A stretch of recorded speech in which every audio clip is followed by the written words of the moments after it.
ಶ್ರೀ ಪರಮಾತ್ಮನೇ ನಮಃ. ಶ್ರೀಮದ್ಭಗವದ್ಗೀತಾ ಅಥ ತೃತೀಯೋऽಧ್ಯಾಯಃ.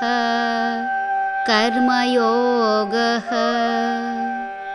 ಇಂದ್ರಿಯಸ್ಯೇಂದ್ರಿಯಸ್ಯಾರ್ಥೇ ರಾಗದ್ವೇಷೌ ವ್ಯವಸ್ಥಿತೌ ತಯೋರ್ನ ವಶಮಾಗಚ್ಚೇತ್ ತೌ ಹ್ಯಸ್ಯ ಪರಿಪಂಥಿನೌ.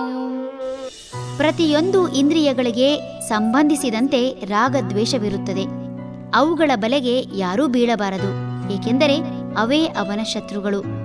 ರಾಗಾದಿರೋಗಾನ್ ಸತತಾನುಶಕ್ತಾನ ಶೇಷಕಾಯ ಪ್ರಸೃತಾನ ಶೇಷಾನ್ ಔತ್ಸುಕ್ಯ ಮೋಹಾರತಿದಾನ್ ಜಾಘಾನ್ ಯೋಃ ಪೂರ್ವವೈದ್ಯಾಯ ನಮೋಸ್ತು ತಸ್ಮೈ.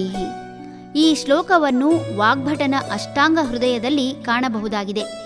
ಈ ಶ್ಲೋಕವನ್ನು ಆಯುರ್ವೇದ ಶಾಲೆಯಲ್ಲಿ ಹೇಳಿಕೊಡುತ್ತಾರೆ ಎನ್ನಲಾಗಿದೆ.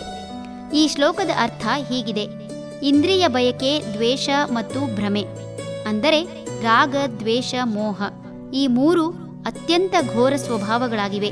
ಅದು ಮನಸ್ಸಿನ ಮೂಲಕ ದೇಹದಲ್ಲಿ ರೋಗಗಳನ್ನು ಸೃಷ್ಟಿಸುತ್ತದೆ. ಯಾವುದೇ ಅಡೆತಡೆ ಇಲ್ಲದೆ ಈ ಜೀವನ ಮತ್ತು ಮುಂದಿನ ಜೀವನಗಳಲ್ಲಿ ಕ್ಷಣ ಕ್ಷಣಕ್ಕೂ ಈ ರೋಗಗಳು ಮುಂದುವರಿಯುವ ಸಾಮರ್ಥ್ಯವನ್ನು ಹೊಂದಿವೆ. ಈ ಶ್ಲೋಕದ ಅರ್ಥ ಹಾಗೂ ಭಗವಂತ ಹೇಳುತ್ತಿರುವ ಮಾತು ಕೇಳಿದರೆ, ಇಂದ್ರಿಯಗಳ ನಿಗ್ರಹವಿಲ್ಲದಿದ್ದರೆ ಪ್ರತಿಯೊಬ್ಬರೂ ತಮ್ಮ ಆರೋಗ್ಯ ಹಾಳು ಮಾಡಿಕೊಳ್ಳುವುದರ ಮೂಲಕ ತಮಗೆ ತಾವೇ ಶತ್ರುಗಳಾಗುತ್ತಾರೆ. ರಾಗ, ದ್ವೇಷ, ಭಯದಿಂದ ಜೀವಕಣಗಳು ನಾಶವಾಗುವ ಮೂಲಕ ವ್ಯಕ್ತಿ ದುರ್ಬಲನಾಗುತ್ತಾನೆ. ದೇಹದಲ್ಲಿ ಶಕ್ತಿಯನ್ನು ಹೆಚ್ಚಿಸಲು ಪ್ರತಿ ಕ್ಷಣವೂ ಹುಟ್ಟಿ ಸಾಯುವ ಜೀವಕಣಗಳು ಹುಟ್ಟುವುದಕ್ಕಿಂತ ಸಾಯುವುದೇ ಹೆಚ್ಚಾಗುವ ಕಾರಣ ವ್ಯಕ್ತಿ ಸದಾ ರೋಗಗ್ರಸ್ತನಾಗುತ್ತಾನೆ. ಹರಿ ಓಂ.